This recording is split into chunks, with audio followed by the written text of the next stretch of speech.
Hey guys, welcome back to my channel. చాలా రోజులు అవుతుంది మన యూట్యూబ్లో ఫుడ్ బ్లాగ్ పెట్టి. ఈరోజు వచ్చేసి ఫుడ్ గురించే బ్లాగ్.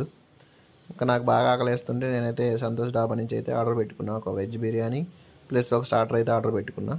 స్టార్టర్ వచ్చేసి మంచూరియా అయితే పెట్టుకున్నాం. ఇంకా దాన్ని అలా ఓపెన్ చేసి ఇంకా ప్లేట్లో అయితే నేను సర్వ్ చేసుకున్నా. ఇంకా ఇలా ఉందన్నమాట ఓవరాల్గా ఓపెన్ చేసిన తర్వాత.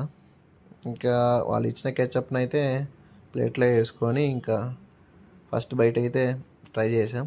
ఇంకా ఫస్ట్ తినగానే బాగా అనిపించింది. చాలా రోజులు అవుతుందన్నమాట బయట ఫుడ్ తినక. నేనైతే ఇంకా ట్రై చేస్తే బాగా అనిపించింది, నోటికి రుచిగా అనిపించింది బాగా. ఇంకా దాని తర్వాత ఇంకా నేను ఆర్డర్ పెట్టుకున్న బిర్యానీ కూడా ట్రై చేశాను. ఇంకా ప్లేట్లో వేసుకొని ఇంకా పన్నీర్ పీసెస్ కూడా ఉన్నాయి దాంట్లో. ఇంకా అలా కలుపుకొని ఒక పన్నీర్ బుక్కను తీసుకొని తిన్నాం. బాగా నచ్చింది నాకైతే. ఇంకా ఈ వీడియో నచ్చినట్టయితే మీరు మాత్రం సబ్స్క్రైబ్ చేయడం మర్చిపోవద్దు. Thanks for watching.